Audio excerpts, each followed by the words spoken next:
Welcome to the Herstory Online Summit, Day 4, here in beautiful Wellington, New Zealand. Thank you all for tuning in. It is an absolute honor to have you on our platform today. My name is Getrude no Matshe, and I am the global founder and curator of the Herstory Circle.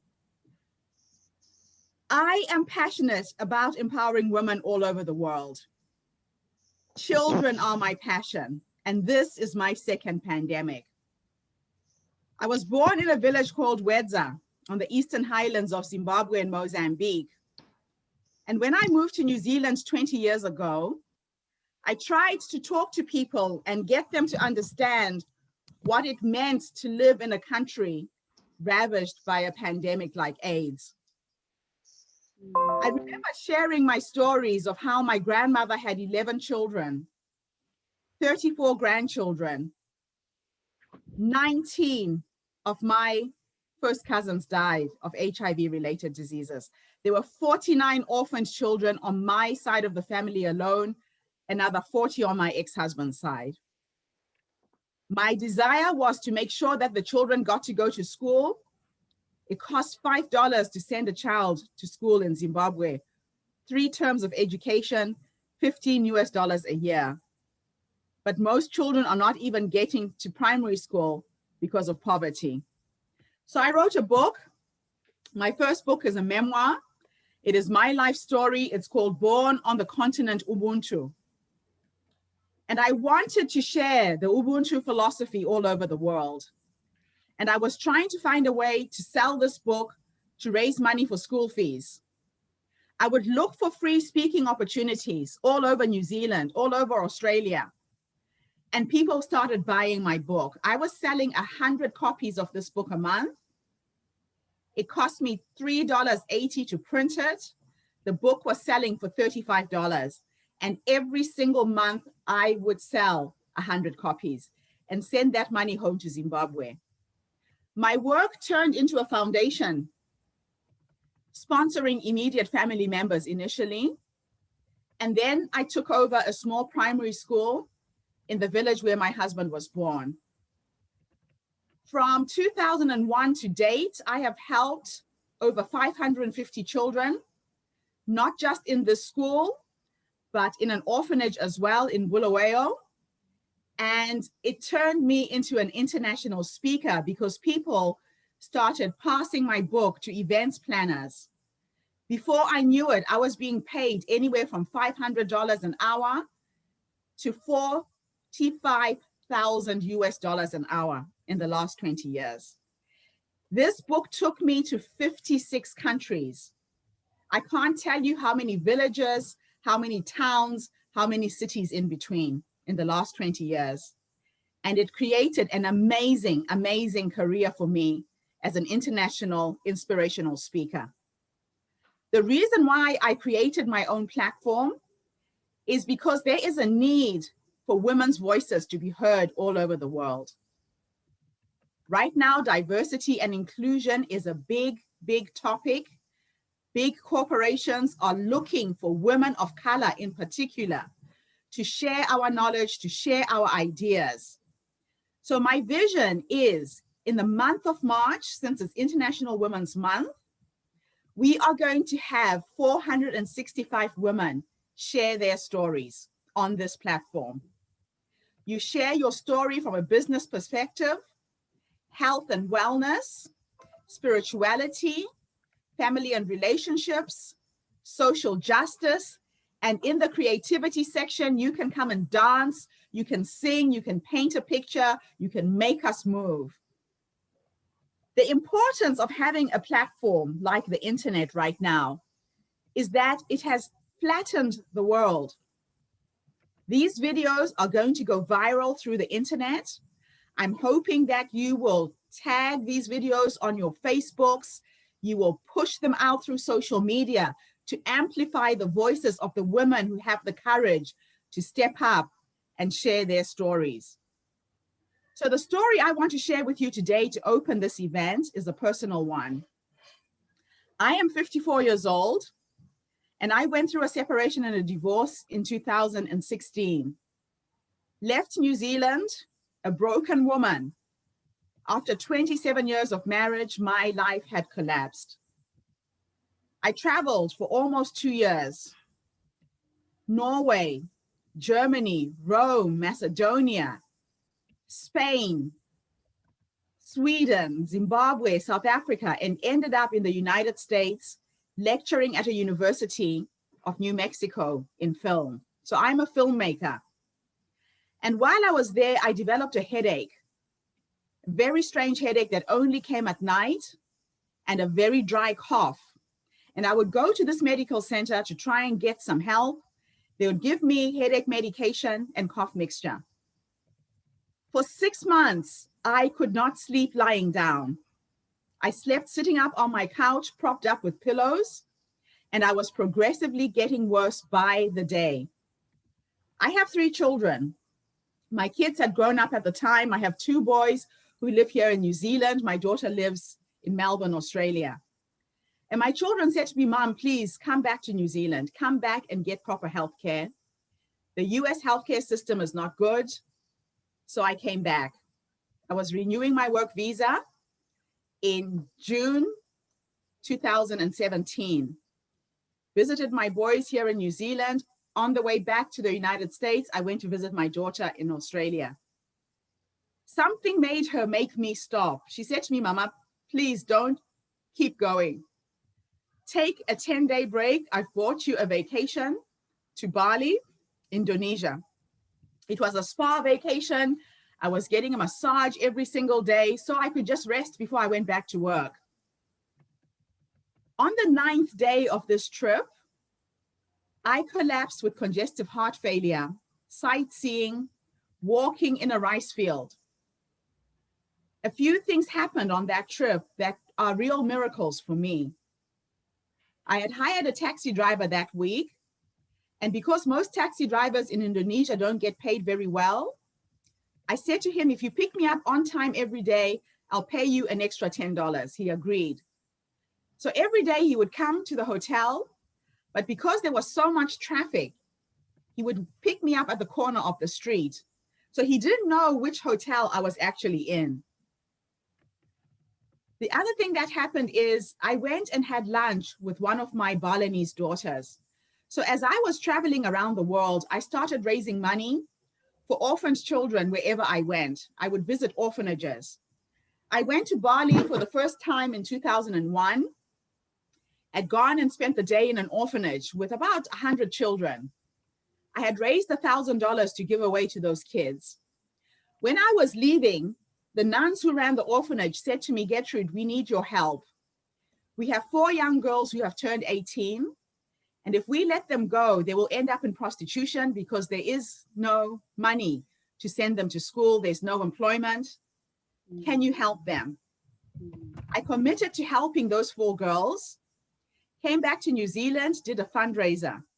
It cost $500 to send each of those girls to college a year. So for 3 years, I sponsored 4 girls I didn't know. And I have a picture on Facebook with me handing my business card to each of the girls and saying, please keep in touch with me. I want to know what happens to you. I heard nothing for almost 7 or 8 years. In that 8th year, one of those little girls found me through Facebook. She wrote me a beautiful message saying, Getrude, you are my African mother. She said, the money that you paid for me to go to college helped me do a computer course.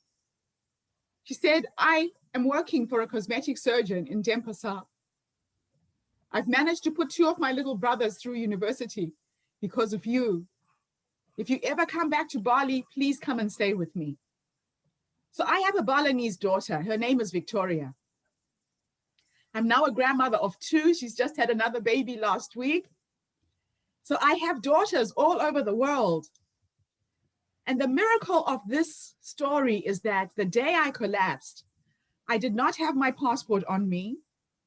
The taxi driver just knew that my name was Getrude. I was in intensive care for 5 days. When I woke up, I found this man sitting at the foot of my bed like an angel. He did not leave my side. The doctor said that if this man had waited for an ambulance, I would be dead. He put me on his shoulder, put me in his taxi, and drove me to the nearest hospital. That's why I'm speaking to you today. He later explained to me that the extra $10 that I paid him that week helped him pay for the school fees for his children for a year. It helped him buy them shoes and backpacks and pens and pencils. I didn't even know it was just $70. I just gave him an extra $10 so that he could do something for his family. But the miracle was that he remembered that the day before I collapsed, we had gone and had lunch with my daughter, Victoria. So he went to her workplace and said, the woman I was with yesterday is in intensive care. I just know her name is Getrude. I don't know how to contact her family. And because Victoria was in contact with my children on Facebook, she reconnected me with my kids. The moral of this story is that when you give to someone, you are giving to yourself. My grandmother used to say that the universe is like a giant bank. You have to keep depositing good deeds, helping people who are less advantaged than you. Those good deeds will come back tenfold from the most unexpected places. And that has been the story of my life. I managed to remarry. I now have an amazing husband who loves me, who cares for me. And another miracle happened when I met this man 3 years ago. As soon as we met, I told him my mother was very ill in Zimbabwe. I wanted him to meet my parents. So we came to Zimbabwe. He paid his lobola. We had a beautiful African wedding with my parents. After 3 weeks, we're supposed to come back to New Zealand. And I had a feeling that my mother was going to die. So I said to him, I'm going to stay. You go back home. I want to be here if my mother is dying. I could feel death in the house is the only way I could explain it. He came back to New Zealand. 10 days later, my mother got critically ill. I rushed her to hospital. And I phoned my father and I said, Dad, come. I've taken her in. As my mother is being wheeled into the emergency, my cell phone rang. And there was a woman on the phone screaming. She said, whose phone is this? Whose phone is this? The man here who's collapsed. She had my father's phone. And my father died on the way to the hospital of a heart attack.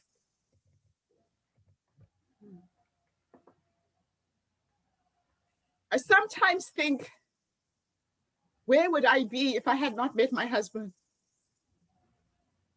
Right now, during this pandemic, when we had the lockdown in March, I was supposed to come back to Zimbabwe to see my mom. I couldn't come back. And then the worst thing happened. On the last day of March last year, we got a call from my husband's brother in Poland. His mother died of a heart attack that morning. 3 weeks later, my mother died in Zimbabwe. So we both didn't manage to go back to our countries to bury our mothers. So I'm sharing this story with all of you so that if you have a parent who's still alive, please contact them every day if you can. If you can't see them physically, talk to them on Zoom, call them on your WhatsApp. This new pandemic has united humanity in a very, very strange way. When I moved to New Zealand, I would talk about the AIDS pandemic. And I could see that people didn't understand what I was talking about. I would tell stories of the mass burials, the graves in Zimbabwe when I left 20 years ago. I shared a story of burying one of my cousins the week before I came to New Zealand. Another cousin died the week that I was coming. I went back to the same graveyard with 2 bunches of flowers But I had to walk 2 kilometers to get to the grave 2 weeks before. It was like we were in the middle of a war and there was no war in Zimbabwe. People were dying of AIDS. And now we are seeing it on a global scale all over the world, from Italy to the United States. Everywhere people are suffering and feeling the impact of what a pandemic is. A lot of these health disasters happen in third world countries. And people in the Western world have no idea of the challenges that we experience. The Ebola virus was cured because that virus jumped from Africa to the United States. The medication for Ebola was always there. But it is because it's African people who are dying, people who couldn't pay for that medication. The minute it hit the United States, they found a cure. You tell me if that is a coincidence. Look at how fast they found the vaccine for coronavirus. How long did we have to wait in Africa for help to come? Years. Families devastated, children orphaned. So I'm hoping that this presentation can one day get into the heart of somebody who owns a pharmaceutical company, that do not create solutions to make a profit, create solutions to help humanity. Whether it's in a third world country where people can't afford, have a social conscience and do it as part of your social responsibility for this world.